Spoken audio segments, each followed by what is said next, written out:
Bem, vamos lá começar isto. Quem é que não se lembra daquela magia incrível de juntar pequenos quadrados de papel colorido durante a infância? É uma memória partilhada por quase todos nós, não é? Mas já pararam para pensar como é que um pedacinho de papel, muitas vezes esquecido no fundo de uma gaveta qualquer, consegue ganhar vida e salvar literalmente a história de uma nação inteira? Pois é exatamente essa viagem que vamos fazer hoje nesta nossa análise, mergulhando nos documentos históricos que revelam uma transformação absolutamente fascinante. E para isso temos de recuar até 1935.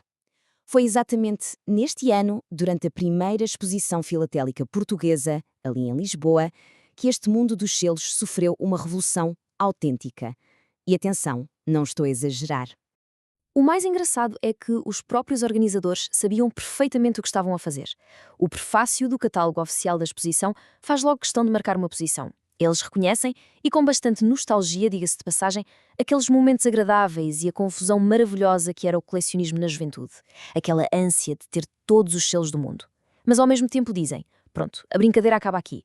Estavam a preparar o terreno para uma abordagem totalmente nova e muito mais disciplinada. Ora, no meio desta revolução toda, o grande protagonista desta nossa história não é um selo raro e caríssimo com defeitos de impressão. Nada disso. É algo muito mais simples. Um carimbo circular de tinta.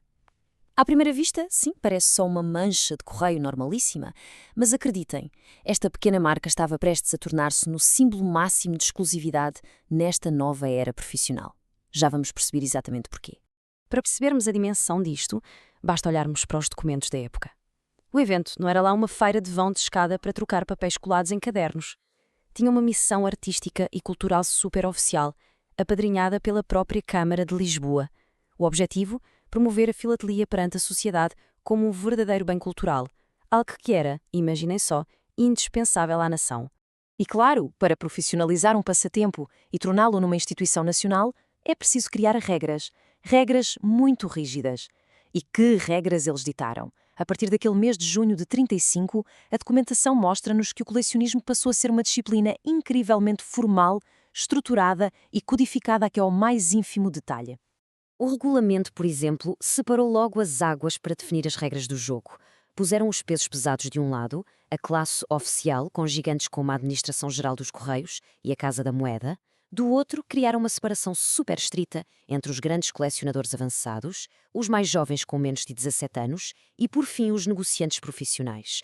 Isto elevou o rigor e a seriedade do evento para um patamar completamente novo. E a exigência científica não se ficou por aí. Não, senhora. O documento oficial detalha 6 grupos de exposição que eram um verdadeiro quebra-cabeças de tão exigentes. Estamos a falar de categorias para coleções de estudo, coleções especializadas e até um grupo inteirinho dedicado apenas à literatura filatélica. Era a prova provada de que estávamos a passar de uma brincadeira lúdica para uma autêntica ciência em Portugal. Mas o ponto que muda mesmo as regras do jogo é o critério do júri. Acabou-se aquela coisa do gosto muito deste selo porque a cor é bonita, zero. Os membros do júri orientavam-se agora por princípios rigorosíssimos. Eles avaliavam a extensão do estudo científico, a demonstração clara de conhecimentos filatélicos profundos, o estado de conservação e até exigiam rigor científico nos livros e revistas do setor. Foi literalmente uma elevação brutal dos padrões. Toda esta máquina, toda esta infraestrutura tão rígida servia um propósito maior. Um objetivo altamente patriótico, que aliás estava escrito com todas as letras nos textos do certame. O catálogo diz claramente: os seus prestam-se à maravilha para ilustrar um curso de História Nacional. E faz sentido, reparem, desde a efígie de Dom Afonso Henriques, aos navegadores como o Vasco da Gama, aos monumentos, cada pequeno selo passava a ser visto como uma tela em miniatura, carregada com a missão de preservar minuciosamente a memória portuguesa. Bom, chegamos ao clímax disto tudo. Com tanta regra, categorias superformais e um júri que não brincava em serviço, qual seria o prémio supremo?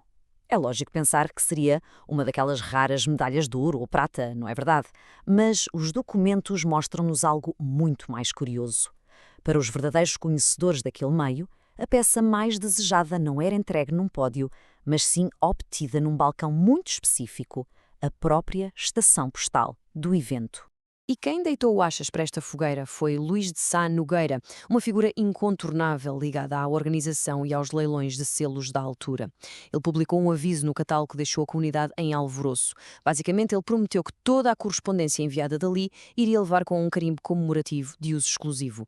Nas palavras dele, textualmente, era a melhor recordação do evento e, sem margem para dúvidas, um seguro valor filatélico. E é exatamente aqui que aquele nosso humilde carimbo circular da primeira exposição filatélica ganha todo o seu peso. Lembram-se dele? Ele explica tudo. Não é uma simples mancha de tinta preta aplicada sobre os selos vermelhos de R$ 5,40. É a prova física, inegável, de presença num acontecimento histórico. Era a marca de exclusividade absoluta que todos os colecionadores da época queriam e procuravam imortalizar nas suas coleções. Se analisarmos bem a anatomia visual da coisa, percebemos por que era tão exclusivo. Ali no centro temos a data trancada, 8 de junho de 35. Aquele momento ficou congelado no tempo. À volta, num círculo ousado e firme, o nome do evento, a garantir a proveniência, e o mais importante, a técnica de obliteração. Ao cancelar os selos e anular o seu valor comercial para os correios normais, aquele carimbo validava eternamente o seu imenso valor histórico e científico. Uma autêntica cápsula do tempo com um selo de autenticidade inquebrável. É de facto fascinante vermos como tudo isto culmina num único ponto. Esta exposição de 1935 profissionalizou inegavelmente o colecionismo em Portugal.